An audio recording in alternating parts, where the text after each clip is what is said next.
तो class 10th NCERT का math है, एक्सरसाइज हमारा होने वाला है यहाँ पर 5.3 और 5.3 का हम यहाँ पर देखने वाले प्रश्न संख्या 5 यानी क्वेश्चन नंबर 5।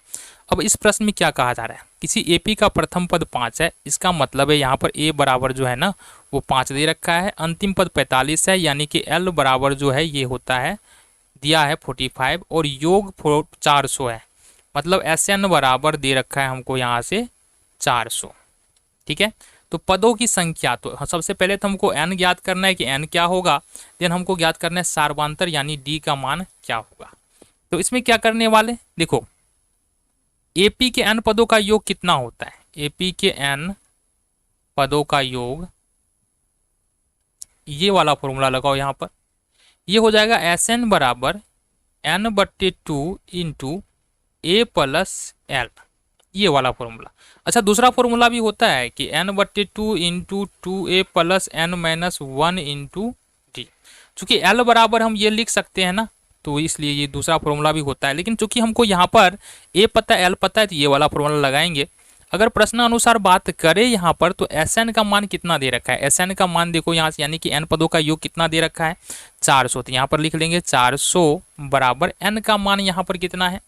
n का मान यदि गौर से देखे तो नहीं पता है, छोड़ दो। a का मान पता है ये है 5, दिन हमको l का मान पता है ये है 45।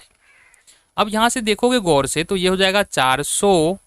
बराबर n/2 और इंटू में हो जाएगा 45 और 5 कितना हो जाएगा 50, ये कटेगा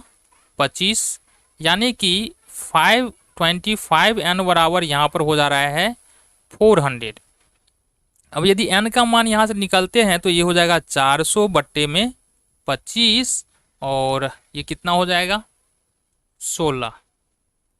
तो n बराबर यहाँ से निकल रहा है 16, यानी कि टोटल पदों की संख्या जो एपी में है वो है हमारे पास 16। ठीक है, अब देखो यहाँ से, अब 16 है, इसका मतलब यह an यदि निकालते हैं, an अगर हम लिखते हैं तो ये लिखते हैं a plus n-1 into D. अब 16 है तो अगर हम लिखे A16 बराबर तो क्या हो जाएगा हमारा a का मान कितना है, a का मान है 5 प्लस 16-1 और d यहाँ पर,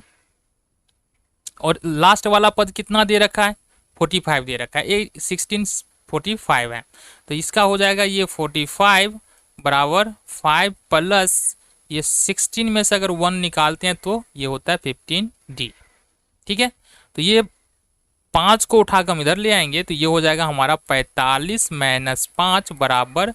15D, देन हो जाएगा 40 बराबर